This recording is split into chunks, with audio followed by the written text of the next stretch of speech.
Bam.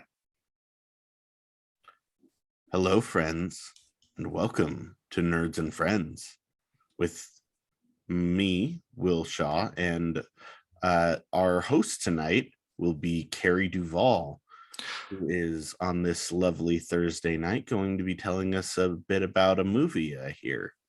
What's up, Will? Host is going to be a loose definition because you're probably going to have to be the one that reins me in, if we're going to be entirely honest. All right. Up top, here's what we're talking about.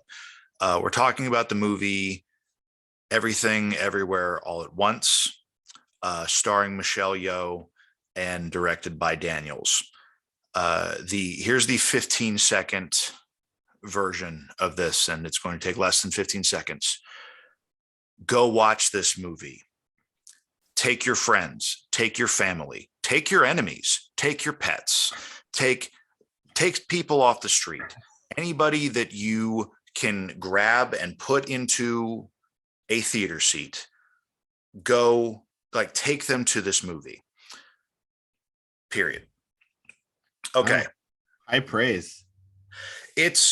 I legitimately, I texted everybody else who hosts on this show, and I was being entirely honest when I said I literally cannot handle how good this movie is. Okay, so before I start gushing, here's the basic breakdown. Everything Everywhere All at Once is a movie about Michelle Yeoh, who is a Chinese American immigrant who owns a laundromat with her husband, Ke Hui Kwan, who you will recognize as not having seen him in 35 fucking years because he was Data in the Goonies and he was Short Round in Indiana Jones and the Temple of Doom. And it took me the whole fucking movie to figure out who he was because he's so exquisite in it. He plays Michelle Yeoh's husband, Michelle Yeoh playing a character named Evelyn Wong, Ke Hui Kwan playing her husband, Wayman. Their daughter is played by Stephanie Hsu, who plays Joy Wong. They are currently being audited and they are at the risk of losing their coin laundry business. So they have to go to the IRS and meet who at the time seems like kind of the enemy, Jamie Lee Curtis, who is an IRS agent. And then things get weird. And they get weird in the best possible way. Michelle Yeoh, through a dimension hopping version of her husband Wayman, is informed that there is indeed a multiverse and you have the ability, the people in certain universes have the ability to access the minds of people in other multiverses in order to plus up, in order to access their skills and their emotions and their other life patterns. So you get to access any other possibility of yourself in order to gain skills for what's needed. And there is some unnamed giant cosmic chaotic terror named Jobu Tabaki, who is coming to destroy potentially everything. And Michelle Yeoh's Evelyn is potentially a chosen one, a timeline that could actually work to beat this this great evil. Now, that's the basic summary. That's all you need to know before going into the movie. You can watch the trailer and you will see how gonzo this is. I have been struggling with a good way to describe what this movie feels like, and I think I've finally come out to it. I want you to imagine that Jackie Chan approached Studio Ghibli to make Studio Ghibli's first live action movie. And the script he had in hand was a script that he, Jackie Chan, and Grant Morrison had written after a very long weekend of watching every martial art movie in existence and taking as many mushrooms as they could legally or illegally get their hands on. That script was then given to the Wachowskis after the Wachowskis had consumed Terry Gilliam to absorb his power. And even that is not an accurate or that is not enough of a description for this movie. Like there's no way to describe. This movie is the epitome of the sum is greater than the whole of the parts. This is a movie that wears its love for cinema on its sleeve. There are references to everything from A Hitchhiker's Guide to the Galaxy to Kubrick films. And that's just across the whole runtime. The story itself, while vast, it seems like this should be a vast movie. It's a multiverse movie. That's a staple scientific, or that's a staple sci-fi genre at this point. Everybody knows about a multiverse. So like Marvel's making their multiverse. You know, we just had a Spider-Man movie about it. But the thing that makes this so good, one of the many things that makes this so good, is the fact that it uses a multiverse to tell such an intimate story about a woman who is so underwhelmed by the fact that she has all of these potentials and all these dreams that she has picked up and just left at some point during her life. And the fact that, like, the first time she jumps into something and she figures out that she at some point was a wuxia star, a Hong Kong martial arts movie star in another version, which is amazingly recycled footage of Michelle Yeoh actually at red carpet events for part of like the upload of that particular personality. Mm-hmm. What she finds out is like the very small choice that led to that being an alternate version of her life is the thing that affects her. It affects her greatly. And mm-hmm. it affects her in such a huge way. Now, where then, like after she has her first access into this, sorry, I'm going to back up a little bit because that's part of like the great part is, but this movie jumps around so much I can't even say. Here is the first thing that that kicks off the action in this movie. Something goes wrong, and you see Ke Huy Quan, the husband Wayman, do a full Jackie Chan fight sequence against probably 5 to 7 security guards using a fanny pack like nunchucks. It is, and here's the thing, it is brilliantly choreographed. Everything about this movie is brilliant. They need to take back the Oscars and they need to give every Oscar to this movie. Best director, Daniel Kwan and Dan Shiner, collectively known as Daniels. Best writers, same two people. Best actress, Michelle Yeoh, who when she gets going, you see why she was the best part of Crouching Tiger, Hidden Dragon and why that movie won Oscars. Ke Huy Quan, Best Supporting Actor. Best Supporting Actress, Stephanie Hsu, the daughter Joy, who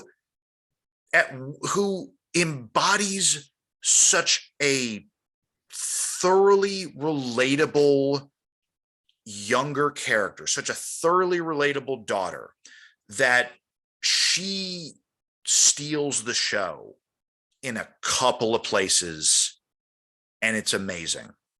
Mm-hmm. After you see Wayman Jackie Chan fanny pack his way through these security guards, things don't just start to unravel. Things start rolling to a pace that they will never stop from. And you are laughing the whole time. It only gets crazier. It only gets more nuts. It only gets funnier because part of it is, in order to access another universe's skills, you have to do something that is totally out of character for you. So when all of these alpha jumpers start coming in to fight Michelle Yeoh,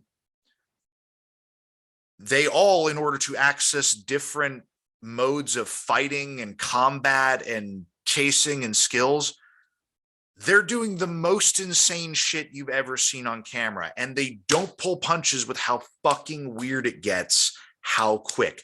And it's amazing. You see people just humping lamps. You see the husband Waymond in the most dramatically shot thing in the movie, one of many actually, whip the like turn the thing on a chapstick until the whole thing is sticking up and just eat it.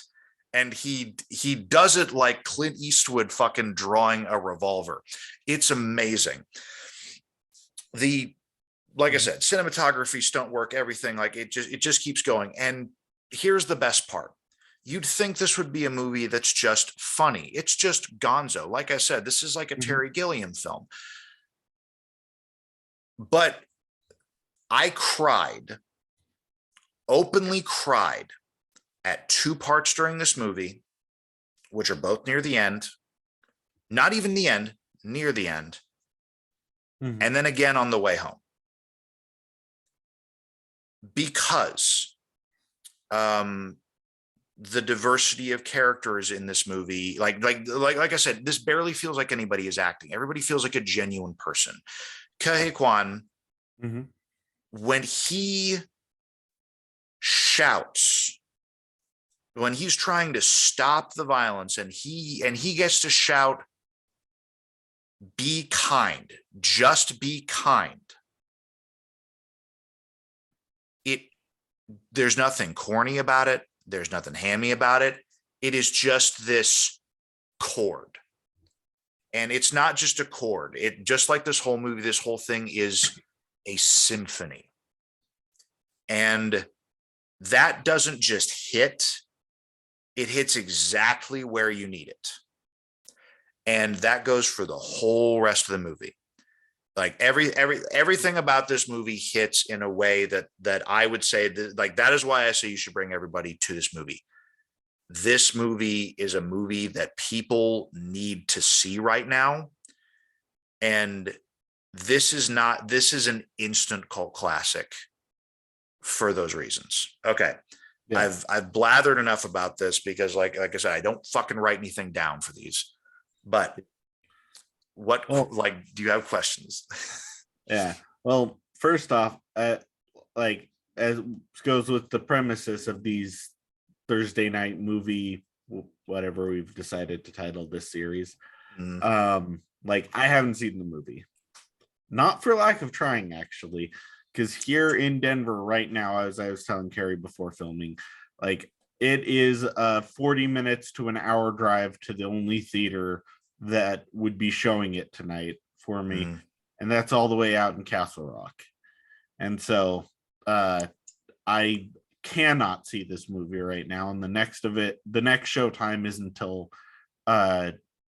isn't for like over a week here. So well, and that goes to the core of some of this. Like this is an A24 movie. This is A24 has put out such consistently good movies over the past several years that I don't know how they've managed to maintain their indie spirit, but everything about their movies does. And that's the interesting thing about this. I think that A24 being known as like an indie studio, you know who the producers of this movie are, of Everything Everywhere All at Once? Not off the top of my head, actually. Anthony and Joe Russo. Really? The fucking Russo brothers are the producers of this, and it shows. And it shows that it shows that they wanted that. Like, this doesn't feel like a Marvel movie. This doesn't feel like an Avengers movie. This doesn't feel like a Russo film. This feels like a couple people who got to make the friggin' Captain America, the Winter Soldier, Civil War, and 2 Avengers films, passing that on to 2 directors who had an idea that no other studio would have made. And that is another thing that makes this such a brilliantly fun film. It is entirely unique while also being so referential to so many other things all over the place. Like the motifs are on point. when the Kubrick reference that I'm talking about, and you'll know it when you see it because it's a 2001: A Space Odyssey reference. It's only a couple seconds long. Is jarringly hilarious. Like when it hits, it fucking hits. There's a lot of this that looks like if the Matrix was done with like a third of the budget. Like, and that's on purpose. Like there are sci-fi scenes where it's like, oh yeah, this is like low rent The Matrix. It's and that's what's so cool about it. And still, this has been like apparently the biggest opening weekend for an A24 film. I hope this makes enough money to have a wide release, because this is one of those movies that truly deserves to be in theaters everywhere. Oh, and yeah, that's kind of like the point that I was making, and that kind of goes off there, is like this is not has not been the biggest release for a movie as far as like the theaters that are actually showing this. Mm-hmm. I saw quite a few previews for it leading up to it, and I think my reaction, actually, as I talked to you the first time I saw a preview, was, did you write this film? Because it does seem almost like tailored to your specific interests. And like I gotta say, like there was a part of me that legitimately like I love this movie utterly unequivocally. Like, and it struck a chord with me to a point where I had to actually step back and think, like, is this striking a chord with me because this is such a this is a film that that does seem tailor-made for me to enjoy. Like, but in looking at it from another perspective, from writing on down to the way the film was made and the way the film was shot and everything else, I do feel like this movie is universal. And here's the thing: there is one of the funniest fucking scenes in this movie is an amazing fight scene, an incredible fight scene on every level, that is kicked off by one of the raunchiest jokes, like physical comedy bits that you could possibly put on camera, and everybody was cackling. Everybody in the theater was cackling. That is also to be contrasted with later in the movie, maybe a half hour later. There is an extended sequence where there are no words, there's no sound. It's just two rocks that the consciousnesses of two characters have entered into, overlooking what looks like the Grand Canyon. And it's just text on the screen of these two characters talking as rocks. And it is heartfelt, and it is fucking hilarious. That's something like that is funny as shit. But like, that is kind of like a big criticism that I've had from a lot of this type of multiverse sci-fi, of like how safe everyone likes to play this thing. And like, there have been a couple that actually try to go with some of the weirdness that you can actually get away with this type of concept. And like, the only one that comes to mind is really Rick and Morty, where you're kind of pushing the weirdness, and just kind of it's played mostly for laughs in Rick and Morty. But it sounds like here they've kind of captured some of that, where they're playing up how weird this idea is of being able to access all of these different variations of yourself. And here's one of the awesome things about that, to go off your Rick and Morty thing. This is a movie that refuses to take itself seriously on purpose. Every time you think this movie might be taking itself too seriously, it does something to intentionally bring you back into the fact that this is ridiculous. And that is a boon. That is a perfect thing about this movie. And there is a point where they touch on the Rick and Morty, specifically the Rick philosophy of the multiverse.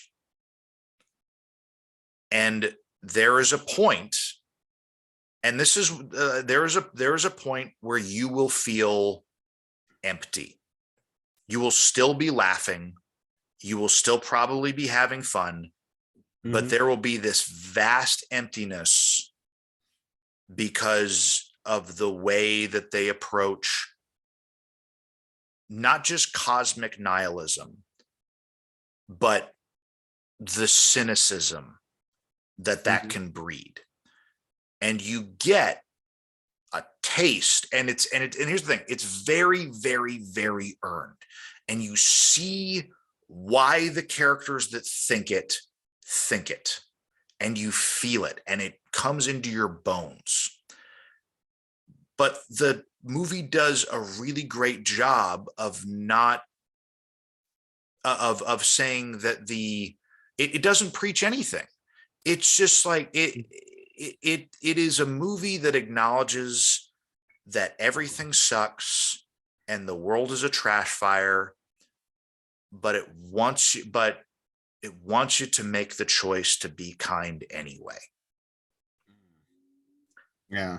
And that, when you see it happen, or when you hear it, when the movie makes that point, when the movie hits that apotheosis, and then it just keeps building on itself. And it does a perfect job of going from broad to narrow and personal, broad and universal to narrow and personal.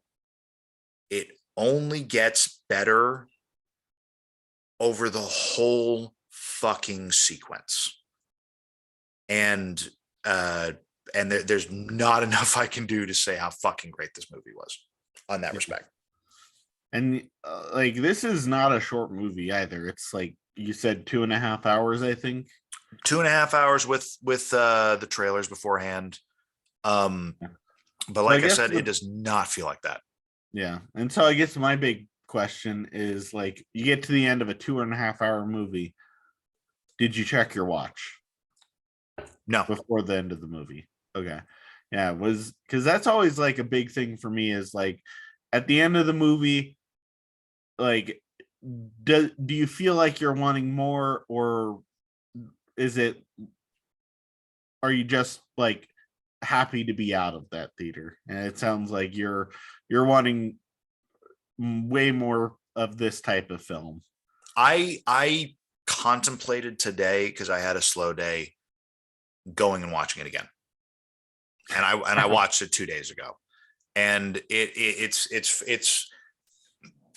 for the same reason that I went and saw Mad Max Fury Road about 4 times in the theater.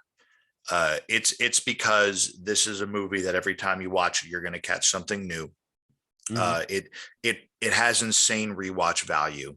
The closest thing I could compare it to in that is like Cloud Atlas, but for me, Cloud Atlas, like the Wachowskis, the Cloud Atlas. The Cloud Atlas was a movie that I watched once, and it was beautiful, and I got it. Like, I was like, I get this. I could come back and watch this again at some other point, and be happy with it, because it's a great movie about parallel stories from reincarnation. This was a movie where I feel like I understood it. I would still go back for about 1,000 reasons to rewatch Michelle Yeoh being utterly awesome in every way, from her acting down to her wuxia skills. Her husband being the emotional heart of the story the whole fucking time, no matter what version of him he is. The daughter being a fucking treasure of a character the whole time, and being like a standout excellent actress the whole time. Jamie Lee Curtis, just like Jamie Lee, like this is not the same kind of movie as a Meryl Streep or as a Mhm. Meryl Streep like Oscar bait movie. Jamie Lee Curtis puts so much into what does amount to a secondary villain character that like she's just this amazing she's such an amazing actress in so many different ways, and she just Mhm. crushes the role as an IRS agent who is also one of these multiverse villains. Like every single actor friggin' crushes it. And like I said, like I the fight scenes are amazing. I've said that about 5 times at this point, but legitimately, if you enjoy martial arts movies of any sort, if you like Nobody, if you like John Wick, if you like Deadpool, if you like movies where stuntmen fucking get after it and do some really great stunts and some really good hits, you owe it to yourself to watch this movie. Because I wasn't joking when I said this feels in every way like a Jackie Chan movie. The fight scenes in this movie and the rhythm and the timing and the editing feels like the Jackie Chan stunt team or Sammo Hung or Jackie Chan himself or one of those amazing Hong Kong martial arts actors put this together. Mhm. And also there's so much really great story elements and exposition that is rolled into these fight scenes that it's, like I said, it's worth another watch. Worth Yeah. several. I think I'm pretty much sold on watching this film as soon as I can. I'm selling it on myself again. I might just have to bail on my Yeah. dog and go watch it again. I'm sure Havoc will be very disappointed. Oh yeah, see, well, he'd probably love to come to it. Except there's a pretty excellent scene with the dog that I'm not going to fuck up. But it's one like it is a particularly amazing joke in a couple of ways. I think we'll have to come back to this in like a couple of months after we've been able to all watch it a few times, because like especially if it starts going down the route of cosmic nihilism, I am so stoked to see this, because as I myself am a nihilist, but certainly have never found it to be a depressing subject, and so it seems like they have a bit better grasp on it than your average bear there. I think you will particularly enjoy, just from what I know about you and your philosophy. I think that you will particularly enjoy the way that they approach that in a couple of ways. So I guess we're going in closing. To everybody that watches this show, to everybody that watches the Nerds with Friends at all, please go watch this movie. This is a movie that absolutely deserves your support. It is a movie that is as much a thinking movie as it is a fun movie. You get to experience the whole range of emotions, the whole range of like absolute fun. This is probably not something to take your parents to and then sit right next to them at, but definitely put them in seats in like on the other side of the row and give them a thumbs up when you feel like it's appropriate. So That sounds like yeah, solid advice for a lot of movies. exactly. Yeah. Don't let somebody asking you why somebody's doing something impede your enjoyment of this movie. All right. All Well, right. this has been Nerds and Friends podcast, everybody, with Will Shaw and Carey DuVal, and Josh Lindquist is here in spirit, I assume. So, all right. I don't know. We're bad at outros. Oh man, we are so bad at outros. Well, yeah, we'll see you later. We'll have to come up with a sign off at some point, but this is not that day. All right, later.